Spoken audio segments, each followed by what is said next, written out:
Bonsoir à tous. À la une de ce journal, elle fait déjà grand bruit. La nouvelle arme utilisée dans le bras de fer entre les évêques du Cameroun et les enquêteurs pour la manifestation de la vérité autour de la mort de Monseigneur Jean-Marie Benoît Bala.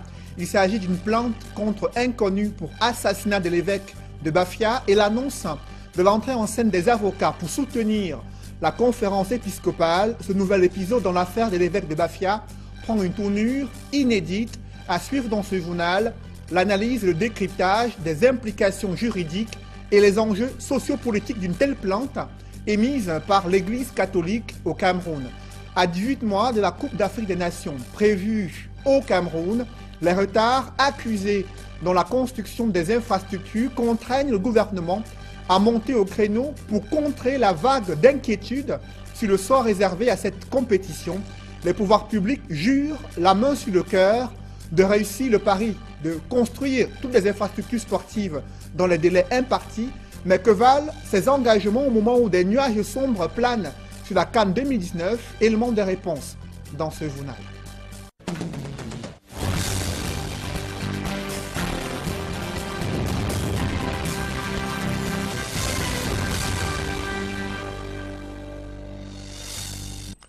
Merci de suivre cette édition complète de l'information sur Equinox Télévision. Où sont passés les 4500 kits d'hémodialyse promis par le gouvernement? Presque aucun centre n'a été fourni en kit médical pour assurer les séances normales de dialyse pour les malades victimes d'insuffisance rénale à l'hôpital général de Yaoundé. Ils ont réuni leur dernier souffle pour bloquer l'entrée de cet hôpital à Yaoundé. C'est un énième signe de protestation pour ces malades qui meurent à petit feu sous le regard silencieux des autorités camerounaises. Reportage Joël Sengue et Ike Cyril. Il fallait montrer patte blanche pour accéder à l'hôpital général de Yaoundé. Les malades d'hémodialyse ont choisi de bloquer le portail pour exprimer leur colère. Après les multiples promesses du ministre de la Santé, nous n'avons encore rien reçu. C'est pour cela qu'aujourd'hui nous nous présentons devant vous pour lui demander ce qui se passe, parce que là, beaucoup de malades souffrent et beaucoup même en meurent dû au manque de dialyse. Et on veut qu'ils nous disent la vérité.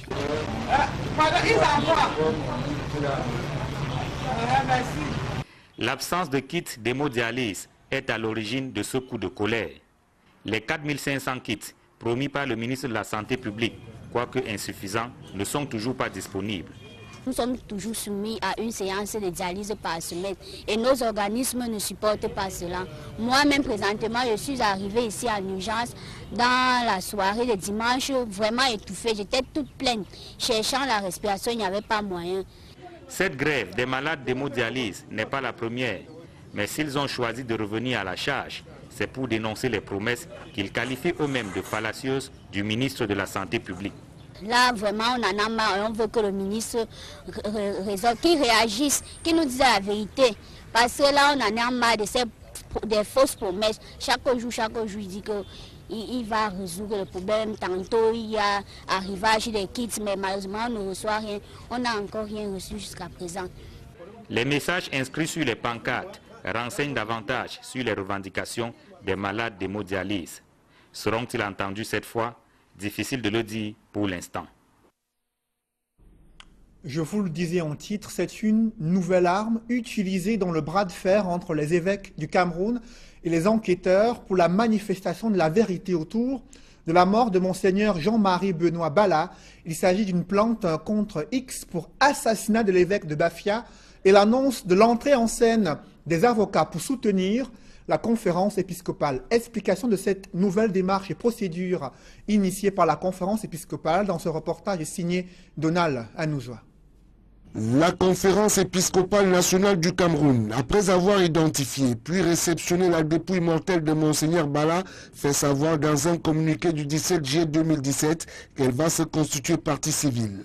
les évêques pourraient déposer la plainte auprès du juge d'instruction, c'est-à-dire pas plainte avec constitution de partie civile, et que le juge d'instruction sera amené à mener l'enquête. Et également, n'importe quel citoyen qui pourrait avoir une idée sur les auteurs de l'infraction pourrait dénoncer auprès du juge d'instruction qui pourra les interpeller. Et puisque c'est la mort dans l'âme que l'épiscopat reçoit la dépouille, l'hypothèse de porter plainte contre X pour assassinat de Monseigneur Bala n'est pas à exclure. Chaque fois qu'une infraction est commise et que les auteurs ne sont pas identifiés, ne sont pas retrouvés, la victime de l'infraction peut déposer plainte contre un connu pour permettre que les enquêtes soient ouvertes et que les recherches soient poursuivies pour retrouver les éventuels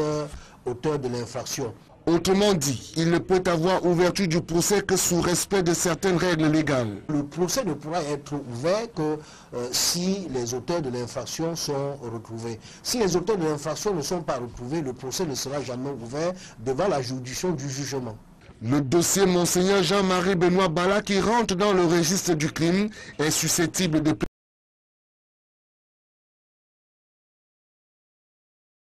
Il faut au moins une dizaine d'années pour qu'on dise que ce crime est prescrit. L'Église prévoit organiser les obsèques de Monseigneur Bala en date du 2 et jeudi 3 août 2017 dans le diocèse de Bachia. Nous prolongeons ce soir les implications juridiques d'une telle plainte émise par la Conférence épiscopale nationale contre X pour assassinat de l'évêque de Bafia, mais aussi l'annonce de l'entrée en scène des avocats dans cette affaire. C'est à suivre en deuxième partie de ce journal avec le bâtonnier, maître Charles Thiongan de ce journal. Dans le reste de l'actualité, la contrebande des liqueurs et produits pétroliers prend de l'ampleur. Au Cameroun, des brigands en provenance du Nigeria profitent des frontières poreuses et des policiers véreux pour faire écouler leurs produits dans le pays. Une importante cargaison vient d'être interceptée sur l'autoroute de la contrebande à Bamenda. Reportage Steve Eboulet, Stella Bou et Albertine Bitiaga. La saisie est importante, près de 500 bidons de 20 litres chacun d'essence, plusieurs dizaines de bouteilles de liqueurs et spiritueux et autres produits de grande consommation.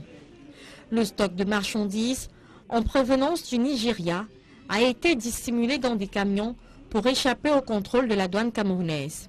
C'est dans la localité de Sabga, région du Nord-Ouest, que les contrebandiers ont été interceptés grâce à l'appui des populations riveraines. C'est une quantité importante de produits de contrebande, aussi même pétroliers, que de divers consommables, y compris notamment les alcools. Nous sommes, comme vous le dites si bien, dans la phase répressive. Nous avons pris le temps pour sensibiliser. Et je voudrais saluer la collaboration des populations qui ont permis à atteindre ces résultats. C'est dans la ville de Kumbo que devait être acheminée la marchandise pour être finalement reversée sur le marché camerounais. Les produits issus de la contrebande sont de plus en plus nombreux dans les marchés camerounais.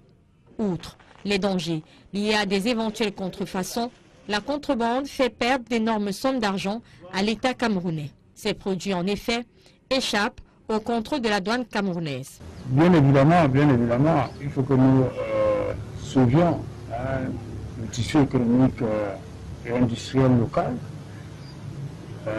et que nous protégeons notre espace économique. Les autorités de la région du Nord-Ouest indiquent que des opérations similaires vont se poursuivre dans les prochains jours afin de protéger le consommateur et tenter de limiter les effets néfastes de la contrebande sur les caisses de l'État. En bref, à présent, de nombreux dégâts matériels enregistrés après une matinée où un accident de la circulation est survenu au lieu dit marché des fleurs à Bonapriso dans le premier arrondissement de la ville de Douala. Vous le voyez en image, un coaster et un gros porteur d'une agence de voyage sont impliqués dans cet accident. Selon des témoins, le véhicule de cette agence de voyage en provenance de l'Ouest Cameroun est allé heurter le bus d'une agence de transport qui se serait renversé sur la chaussée quelques heures plus tôt. Les mêmes témoins expliquent que le chauffeur du gros porteur, en voulant esquiver un camion en panne stationné, a fini sa course sur le coaster. Le pire a été évité, pas de perte en vie humaine, encore moins de blessés, mais d'importants dégâts matériels. Parlons à présent de l'exécution du budget d'investissement public. Cette exécution est à peine à 7% dans le département du Mungo, une situation inexplicable alors qu'on est rendu déjà au deuxième semestre de l'année 2017. Les différents acteurs tentent de diagnostiquer les points faibles de la mise en œuvre du budget d'investissement public dans le département du Mungo. Julienne Berthe-Bissaï et Cyril Diemba. Le département du Mungo est classé dernier sur le plan national en ce qui concerne le budget d'investissement public avec un taux de 7%, contrairement à celui enregistré l'an dernier qui est de 18%. C'est ce qui ressort du comité départemental de suivi de l'exécution physico-financière de l'investissement public dans ce département tenu ce week-end. En ce qui concerne notre département, le taux d'exécution de 7% que nous retrouvons avec premier semestre 2017 est beaucoup plus dû à une longue maîtrise des procédures de passation qui ont été beaucoup retardées cette année par rapport à l'année précédente. En 2016, les premiers ordres de services ont été donnés et notifiés aux entreprises, c'était le 16 mars. En 2017, les premiers ordres de service sont notifiés 20 juin 2017. Vous voyez qu'à la même période, pour ce qui est de la compétence de la brigade départementale, nous avions déjà réceptionné à la même période l'année passée, on avait réceptionné 7 projets. Et cette année, nous nous retrouvons avec 0. Cette situation plutôt inquiétante est due à plusieurs goulots d'étranglement. Nous continuons à avoir des mauvaises pratiques qui ne nous permettent pas d'avoir un bon résultat. En dehors des mauvaises pratiques, il y a également le problème des procédures. Les procédures devraient être allégées. Je pense que ce serait pour le bien de tout le monde, que ce soit pour le bien des prestataires de services, mais également pour le bien de ceux qui commandent ces services-là. Nous avons des délais à respecter, nous avons des ordres de service qui ne sont pas signés à temps. Lorsque nous avons un certain nombre de boulots d'étranglement, nous ne pouvons qu'avoir des taux bas. Cette mauvaise performance enregistrée dans le Mungo met en mal les populations qui voient chaque année plusieurs projets abandonnés, mal exécutés ou encore tomber en forclusion. La révision d'un certain nombre de mesures est le souhait des responsables de ce comité de suivi. Mon souhait est en réalité qu'on essaye de revoir les procédures dans ce qui concerne le budget d'investissement public.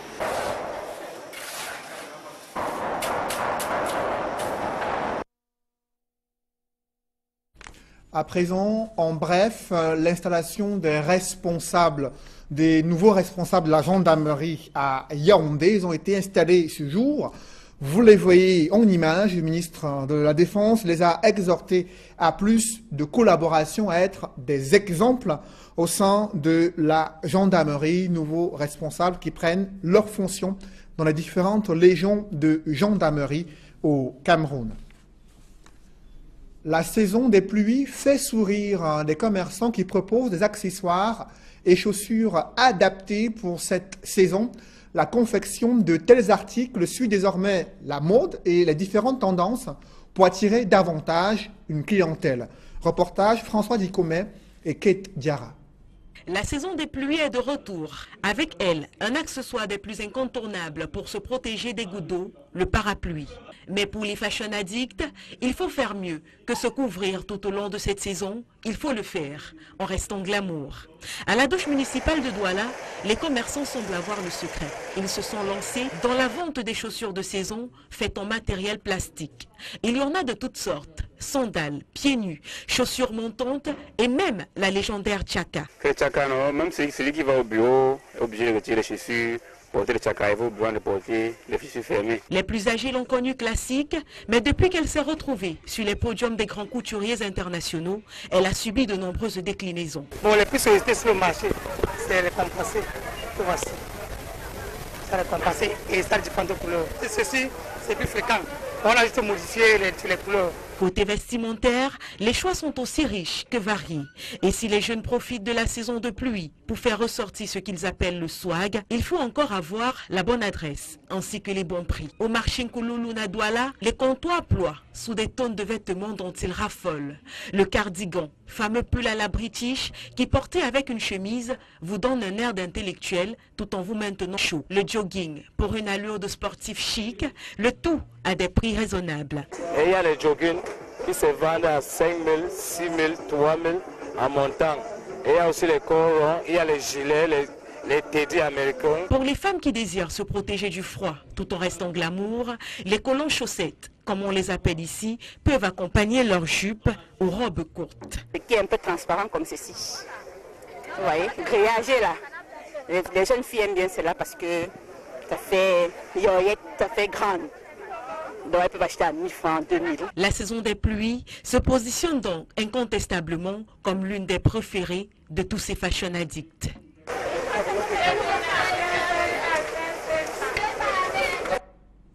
Leur rôle est primordial dans l'accueil, le confort et la sécurité des passagers dans les avions. Il s'agit des hôtesses et stewards, un métier qui fait rêver beaucoup de jeunes, mais où il faut user de tact, de sourire et de compétences pour accueillir les passagers et assurer aux compagnies aériennes leur fidélité. Comment se déroule, comment pouvoir pratiquer ce métier, quelles sont les menaces à la pratique de steward et hôtesse. Nos reporters Séverin Chouban et Eric Marsanjomo ont pu pouvoir prendre plusieurs vols et bien sûr discuter avec les hôtesses pour connaître ce métier en profondeur. Reportage.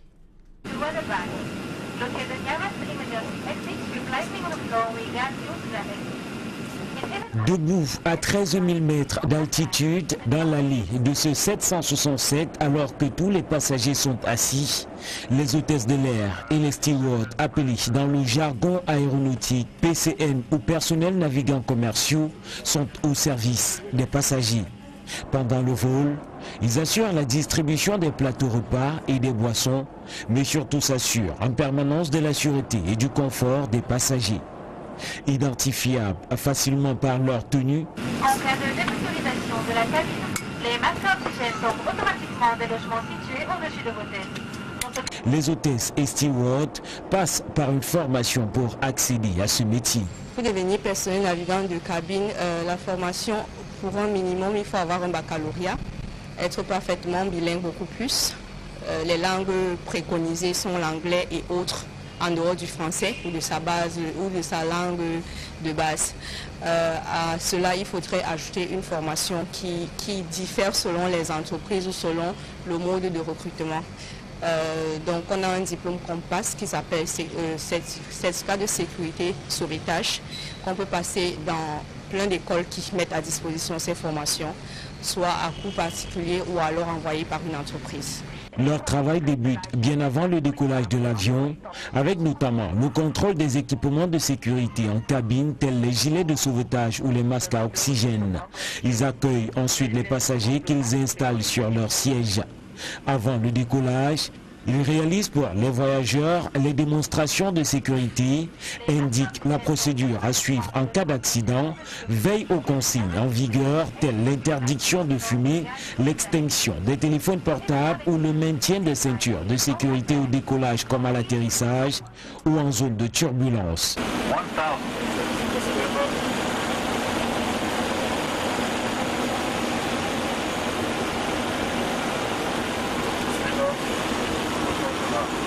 La principale difficulté pour eux réside souvent dans l'attitude des passagers. On a un métier où tout le monde pense connaître ce qui nous incombe.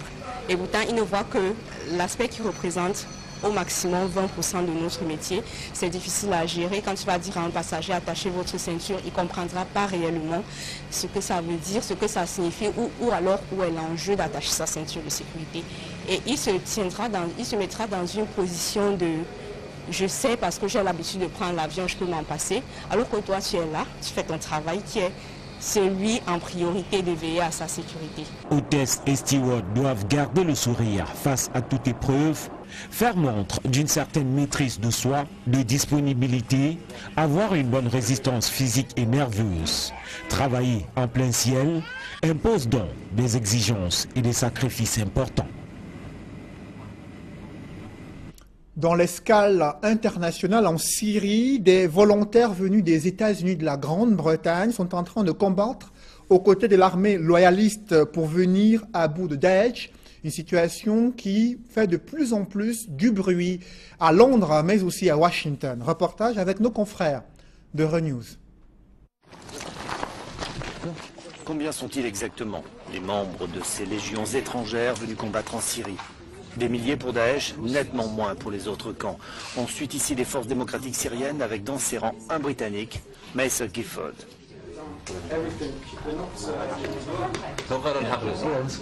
Il y a des forces démocratiques laïques sur le terrain ici. Ce sont des gens d'ici, pas des Américains ou des Britanniques qui vont libérer le pays. Et si nous soutenons ces personnes, comme les chrétiens qui sont avec moi aujourd'hui, alors on pourra construire le cadre démocratique pour ce pays et aller de l'avant en luttant pour un avenir de la Syrie bien plus pacifié. Kevin Howard est lui américain. Il se présente comme ancien képi blanc de la Légion étrangère et il a une approche moins géopolitique mais beaucoup plus baroudeuse. J'ai un ami dont la petite sœur était au Bataclan à Paris pendant les attaques il y a quelques années. Je me suis battu en Irak en 2006-2008, j'ai perdu des amis là-bas et pour moi c'est la continuation de ce combat. Alors que l'État islamique perd du terrain à Raqqa, les volontaires occidentaux dans les rangs des forces démocratiques syriennes tombent aussi. 2 Américains et un Britannique ont ainsi été tués début juillet.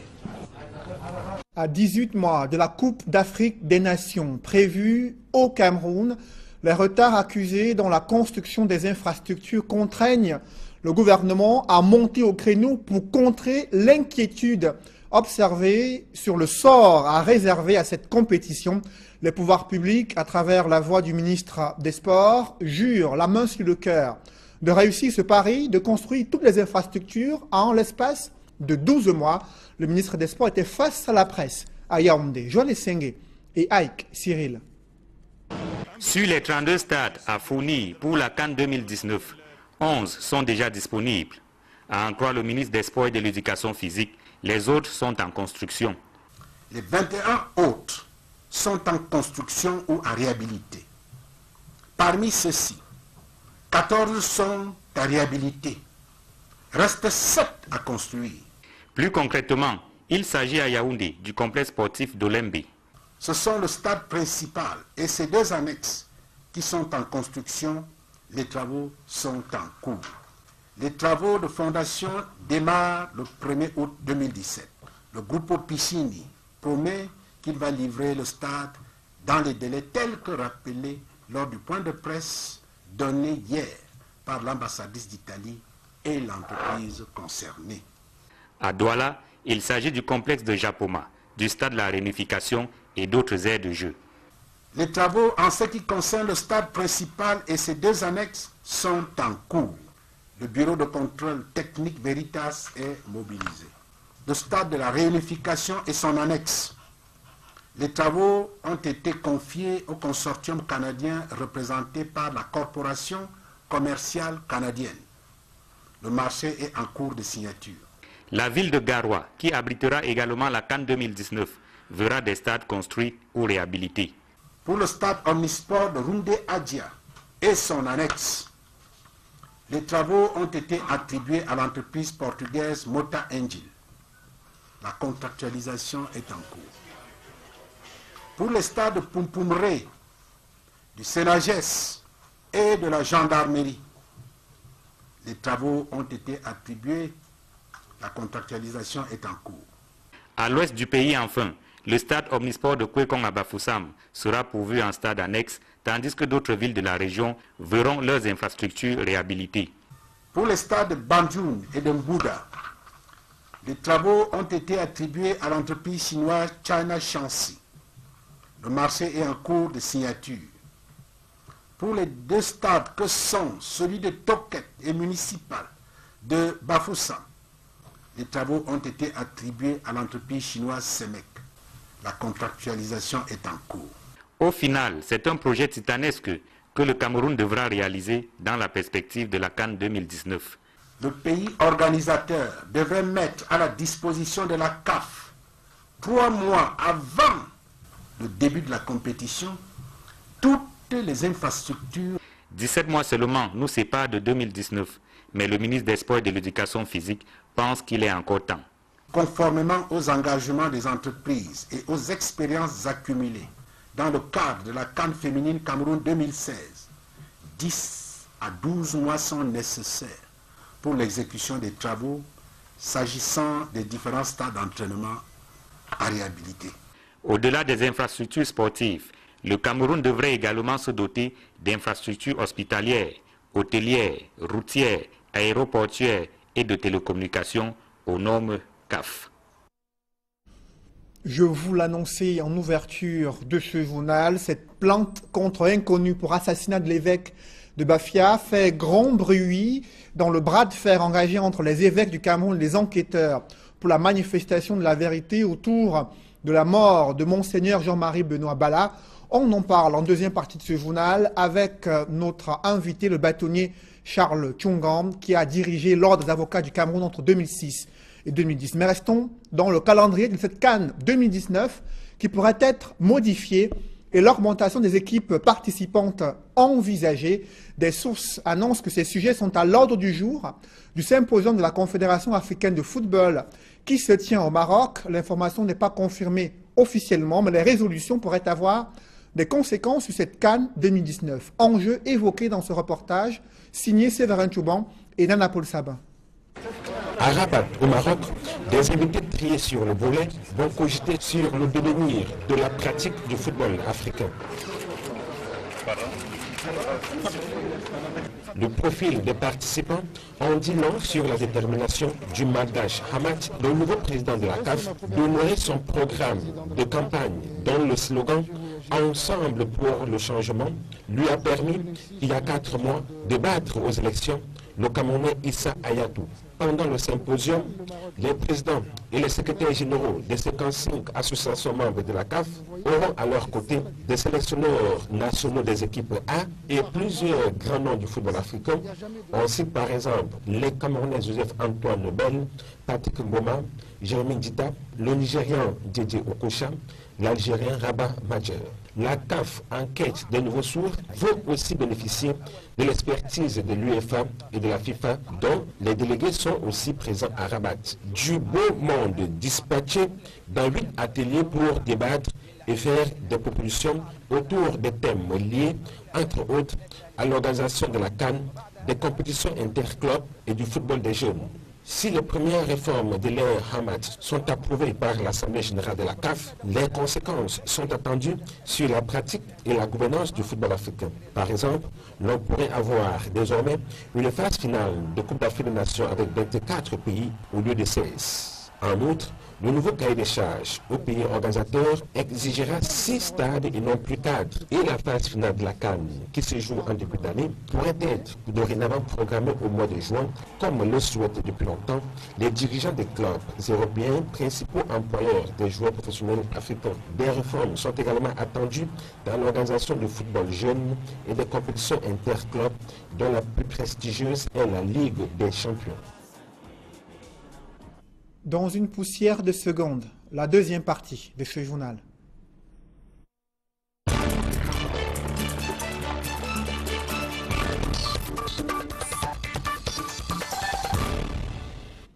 Je reçois sur ce plateau le bâtonnier Charles Tchongam. Bonsoir. Bonsoir, monsieur Nouffelé. Vous êtes avocat, vous avez dirigé le conseil de l'Ordre des avocats entre 2006 et 2010.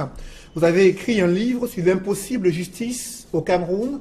C'est une nouvelle tournure que prend l'affaire de l'évêque de Bafia, une plainte contre X pour assassinat de cet évêque et la conférence épiscopale qui se constitue partie civile.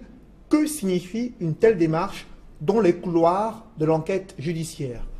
Écoutez, vous permettrez d'abord que je regrette que cette constitution de partie civile vienne aussi tard. Parce que voyez-vous, le Cameroun est un pays dont les structures juridiques sont extrêmement avancées en matière pénale, notamment en ce qui concerne notre code de procédure pénale.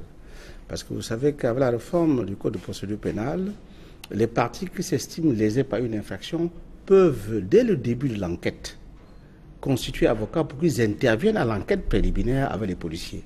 C'est dire quoi?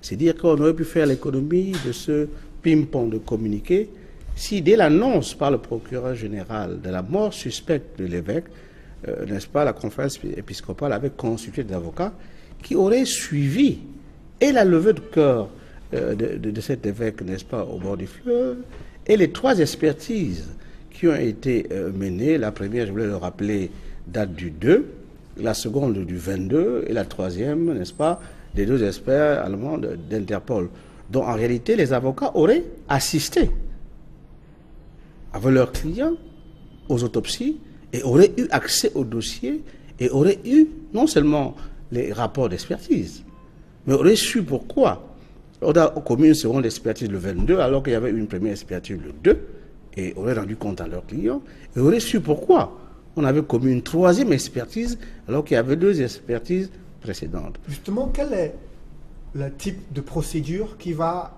suivre désormais après que l'on ait introduit une plainte contre X pour assassinat? Cette plainte va obliger, n'est-ce pas, le procureur de la République, n'est-ce pas, à ouvrir une information judiciaire demander l'ouverture d'une information judiciaire auprès du tribunal de grande instance de Bafia. Un juge d'instruction, n'est-ce pas, sera désigné et les avocats pourront accéder au dossier pour savoir ce qu'il y a exactement dans le dossier actuellement et pourront ainsi rendre compte de toutes les enquêtes qui ont été menées depuis le début jusqu'à ce jour. Ils auront également la possibilité, s'ils contestent les conclusions de la dernière expertise, de pouvoir demander éventuellement une contre-expertise pour essayer d'équilibrer, n'est-ce pas, les conclusions qui ne leur paraissaient pas favorables à leurs clients. Donc, je pense tout simplement qu'il s'agit du retour à la normale. Parce qu'en définitive, voyez-vous, lorsque la justice sort des palais de justice et qu'on laisse la rumeur s'installer, on finit toujours par, n'est-ce pas, créer le soupçon, des soupçons qui parfois mettent en cause la probité des institutions, la probité des individus, alors même que le dossier dit autre chose. Justement, vous avez évoqué l'entrée en scène des avocats. La conférence épiscopale compte solliciter tout un collège d'avocats pour les soutenir dans la manifestation de la vérité. C'est ce qu'ils ont écrit dans leur communiqué. Qu'est-ce qui va changer lorsque les avocats vont entrer en scène et se saisir de ce dossier? Lorsque les avocats entrent en scène, ils demandent de prendre connaissance du dossier d'enquête. Puisqu'aujourd'hui, il n'y a pas d'information judiciaire. Ils vont demander, n'est-ce pas, qu'on leur communique le dossier pour qu'ils en prennent connaissance. Ils prendront connaissance du dossier et logiquement, compte tenu des conclusions et des éléments qui sont à l'intérieur du dossier, que personne ne connaît à ce jour, parce qu'il y a beaucoup de spéculations, et à ce moment-là, je pense en bon professionnel, ils vont analyser les éléments du dossier, ils vont conférer avec leurs clients, ils vont proposer des solutions à leurs clients. Ces solutions peuvent avoir pour but de prescrire des actes judiciaires nouveaux. Ces solutions peuvent aboutir à la demande d'une contre-expertise. C'est un droit qui ne peut pas leur être refusé. Et ces solutions tendront, n'est-ce pas, à savoir ce qui s'est exactement passé de la découverte du corps de Monseigneur Mbala, du feu Monseigneur Mbala, à la date d'aujourd'hui. Donc en réalité, ce sont des esprits indépendants, des professionnels qui vont accéder au dossier et ils vont pouvoir conseiller leurs clients pour qu'on n'assiste pas à des communiqués qui sont fondés parfois peut-être sur des vraies informations, mais informations que personne ne peut contrôler et que personne ne peut affirmer, n'est-ce pas, qu'elle est fondée sur, n'est-ce pas, les faits ou sur les enquêtes menées par les officiers de police judiciaire. Justement, bâtonnier, c'est une première quand même pour la conférence épiscopale au Cameroun de pouvoir porter plainte contre X pour assassinat de l'un de ses membres. C'est assez rare au Cameroun. Est-ce que c'est une mise à l'épreuve pour la justice? son indépendance et les enquêtes souvent diligentées au Cameroun et dont les conclusions restent méconnues? Non, je pense qu'en fait, c'est le retour à la normale. Voyez-vous, la conférence épiscopale, comme toute autre organisation, comme toute personne morale ou personne physique, qui s'estime lésée par une infraction, a le droit, dès le début des enquêtes, de constituer un avocat. Je regrette que ce recours aux professionnels de la justice arrive aussi tardivement. Plus d'un mois. Parce qu'en réalité, on aurait fait l'économie de cette polémique inutile si les avocats avaient été constitués dès le départ. Moi, je suis personnellement convaincu que si la conférence épiscopale avait constitué les avocats dès le début, je pense qu'on n'aurait pas dépassé le stade de la première expertise. Selon les informations gagnées auprès du dossier, l'on nous indique que la première expertise aurait été faite par un collège d'au moins 7 médecins.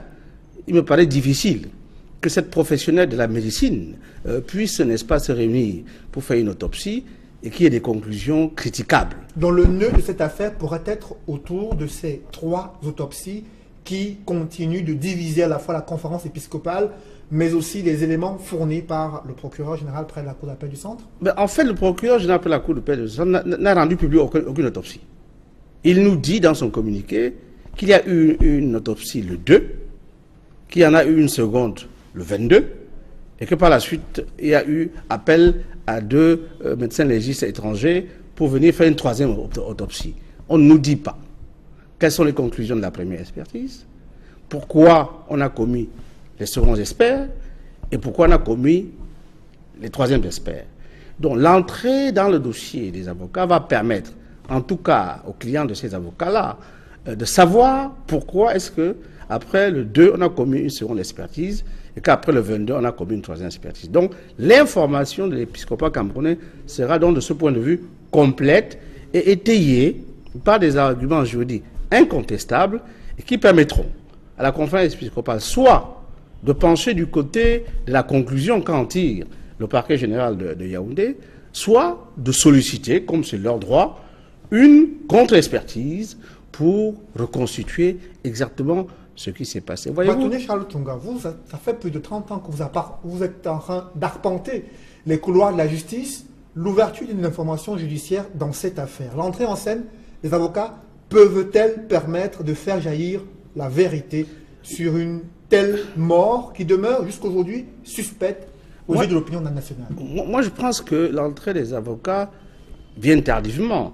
Mais voyez-vous, avec l'évolution des techniques d'identification connues aujourd'hui avec les ADN, etc., avec les appareils, n'est-ce pas, d'identification du système osseux humain, le fait qu'un mois soit passé ne peut pas effacer la vérité dès lors que le sujet qui est remis aux évêques est ce même sujet-là qui avait été retrouvé, n'est-ce pas, dans l'eau. Donc par conséquent, voyez-vous, moi je ne comprends pas cette inflation de commentaires, de prises de position politique autour de cette affaire, certainement parce que s'affrontent 2 grosses mastodontes, l'État et une institution dont les ramifications dépassent, n'est-ce pas, le territoire national. Mais en tant que professionnel du droit, il aurait fallu dès le départ à l'épiscopat désigner un collège d'avocats pour essayer de faire ce travail de professionnel. Une fois que les avocats vont rentrer dans le dossier, s'ils ont la confiance de leurs clients et s'ils travaillent de manière professionnelle, ils vont pouvoir acter et dire la vérité à leurs clients par rapport au dossier. Et ce sont aux clients, c'est-à-dire à l'épiscopat camerounais, en fonction des informations que leur donneront leurs avocats, de décider si le droit de faire continue ou pas. Est-ce que les enjeux sociopolitiques autour de cette affaire peuvent permettre de botter en touche la manifestation de la vérité? Écoutez, si l'on laisse l'institution judiciaire faire son travail, il m'apparaît difficile dans ce cas, qui a mobilisé l'opinion publique pendant plus d'1 mois, sur les prétendus auteurs, sur les motifs de la disparition de cet évêque, etc. Moi, je pense que la vérité finira par se savoir. Je suis heureux de voir que l'Église a fini par comprendre que le système judiciaire camerounais, comme tous les autres systèmes judiciaires, ont des modes de fonctionnement. Et que pour accompagner le juge d'instruction dans ses recherches, il est important que la défense soit présente. Que la défense soit présente lorsque tous les actes sont posés. Le législateur camerounais a indiqué dans sa réforme du Code de procédure pénale que dès l'entame de l'enquête préliminaire, l'avocat peut intervenir. Ça veut dire quoi? Que lorsque vous êtes arrêté, lorsque vous êtes mis en garde à vue, dès la première heure de la garde à vue, l'avocat a le droit d'être là. Il a le droit d'être là lorsque les officiers de police judiciaire entendent les parties. Il a le droit d'être là lorsque les autopsies sont réalisées. Et il doit être informé des lieux et des dates, n'est-ce pas, des expertises. Il a le droit de demander des actes complémentaires. Il a le droit de remettre en cause les conclusions des actes qui sont posés. Il peut même solliciter à la chambre de contrôle l'annulation de certains actes de magistrats instructeurs. Je pense tout simplement que cette polémique n'a pu enfler que parce que dès le départ, on a voulu régler cette affaire politiquement et non juridiquement et non judiciairement. Mais vous en parlez dans votre ouvrage de l'impossible justice au Cameroun. Est-ce que justement le politique ne risque pas de s'immiscer dans cette affaire qui a mobilisé, qui cristallise encore l'opinion nationale avec les différents mécanismes et dysfonctionnements que vous avez plusieurs fois décriés dans vos ouvrages, dans les différentes affaires et procédures judiciaires où ce n'est pas toujours le droit qui a été dit lors des différentes informations judiciaires ou procès au Cameroun? Il faut effectivement regretter que dans des affaires sensibles ou dans des affaires que nous appelons des affaires signalées, que l'intervention des pouvoirs publics influence le comportement des acteurs de la justice, de telle sorte que souvent on a l'impression qu'en face de nous, nous avons des partenaires de la justice qui ont les mains liées et ne vont pas toujours dans le sens de la justice et dans le sens de la vérité. Mais je pense que s'agissant de cette affaire, compte tenu de l'ampleur qu'elle a prise, il va être difficile d'empêcher ces avocats commis, n'est-ce pas, de pouvoir travailler s'ils sont des véritables professionnels. Parce que, évidemment, voyez-vous, il y a de tout dans notre maison comme ailleurs, et qu'il ne faut pas que ces confrères se comportent, n'est-ce pas, se mettent en complicité avec certains acteurs qui souhaiteraient faire dire une vérité qui plairait à X ou Y. Et je voulais indiquer ici que le procureur général n'a accusé personne. La question que moi je me pose aujourd'hui en regardant ce dossier, c'est en fait, qui veut-on protéger? J'ai l'impression que la vérité ne fera pas certainement mal toujours du côté où on le croit, parce qu'elle apparaîtra. Nous savons que si les choses se font dans les normes, on saura qu'est-ce qui s'est passé. Parce qu'il n'est pas possible qu'une mort qualifiée de manière forte et ferme par le procureur général dès son communiqué de mort suspecte, et la loi lui fait obligation, lorsqu'il y a mort suspecte, d'ouvrir des enquêtes. À ce moment-là, les parties civiles auraient dû constituer avocats pour suivre les enquêtes. C'est aujourd'hui que commence en fait, c'est même pas un bras de fer, c'est aujourd'hui que commence la recherche contradictoire de la vérité.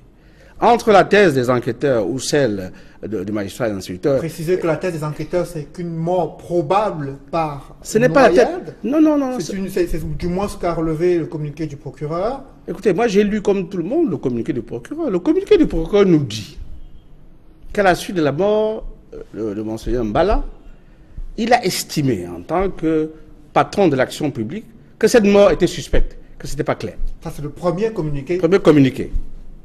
Et donc, par conséquent, il a ouvert une enquête pour savoir les causes, pour connaître les causes de la mort. Dans son second communiqué, qui vient un peu tard, l'on note qu'il dit en conclusion que les deux médecins qui ont autopsié le corps en troisième lieu ont conclu que la cause probable de la mort serait la noyade. Mais il ne nous dit pas que sont devenues les deux premières expertises, réalisées respectivement le 2 et le 22. C'est là où se trouve le couac, et c'est là, me semble-t-il, que les conseils, n'est-ce pas, de l'épiscopat camerounais vont essayer de comprendre quels sont les mécanismes qui ont permis d'ordonner 3 expertises successives alors que personne ne l'a demandé. Parce qu'en réalité, lorsque une expertise ne convient pas à une des parties, la partie formule une demande. Et il est ordonné, et c'est de droit, il est ordonné une contre-expertise. Ça s'appelle contre-expertise. Mais dans ce cas, qu'est-ce qui s'est passé? Nous ne sommes pas en présence de contre-expertise. Justement, nous sommes en présence de 3 expertises successives sous la même autorité. La question est pourquoi? Est-ce que cela pose problème que l'on arrive à une 3e expertise avec des experts de renommée internationale, selon le communiqué du procureur général de la Cour suprême. Est-ce que ça pose problème qu'on arrive jusqu'à ce nombre-là? Je crois qu'en réalité, le fait d'avoir recouru à une expertise internationale participe de quelque chose que nous décrions toujours. Laquelle? C'est que le Cameroun a des potentialités dans tous les secteurs pour régler ce type de problème. Moi, je connais les médecins camerounais. Je connais leur capacité, n'est-ce pas, à réaliser des expertises. Moi-même, vous vous souvenez, lorsque je fis l'objet, n'est-ce pas, d'une agression à Yaoundé, mes analyses ont été effectuées au Cameroun. Mais les médecins n'ont pas mis 24 heures pour découvrir ce que j'avais, ce qu'on m'avait inoculé. Donc c'est là l'une des premières actions que doit mener ce collège d'avocats. Tout à fait. Ils doivent travailler en professionnel et éviter, n'est-ce pas, de travailler avec des présupposés liés, n'est-ce pas, aux différentes tendances que j'observe sur les plateaux de télévision depuis un mois et sur les réseaux sociaux. Chacun y va de sa conviction. Ce n'est pas une affaire de conviction. Parce que comme pour vous les journalistes, pour nous les juristes, pour nous les avocats, les faits sont sacrés. Ensuite, la qualification et l'analyse dépendent, n'est-ce pas, du professionnel. Mais on ne peut pas maquiller des faits. Si ce corps a subi des violences, je pense que les avocats vont le savoir. S'il n'a pas subi des violences, je pense également qu'ils vont le savoir. Pourquoi? Parce que quand ils rentrent dans le dossier, ils peuvent demander, avec l'assistance d'experts médicaux, de réexaminer ce corps avant l'inhumation. Ils peuvent même s'opposer à l'inhumation qui est prévue du 2 au 3 août prochain. Je voulais indiquer pour clôturer ce débat, dire que même en cas d'inhumation, la vérité ne disparaît pas. Vous savez, parfois il y a des cas où après 15-20 années, on exhume les corps pour refaire de nouveaux ADN et identifier, n'est-ce pas, les causes exactes de la mort. Je pense que c'est une question de temps. Je fais confiance à mes confrères qui vont être appelés par la conférence épiscopale pour régler cette affaire. Je regrette simplement qu'il y a eu beaucoup de bruit autour et que l'émotion, n'est-ce pas, compréhensible au demeurant, l'ait emporté sur la recherche de la vérité. Merci. Lorsque la vérité apparaît, chacun est obligé de la voir. Merci, bâtonnier Charles Tchungan. Je rappelle que vous avez dirigé le Conseil de l'Ordre des avocats du Cameroun entre 2006 et 2010 et vous avez écrit en 2016 un livre sur l'impossible justice au Cameroun. Mesdames, Messieurs, c'est la fin de ce journal. Merci de l'avoir suivi. Merci de rester sur Equinox Télévision.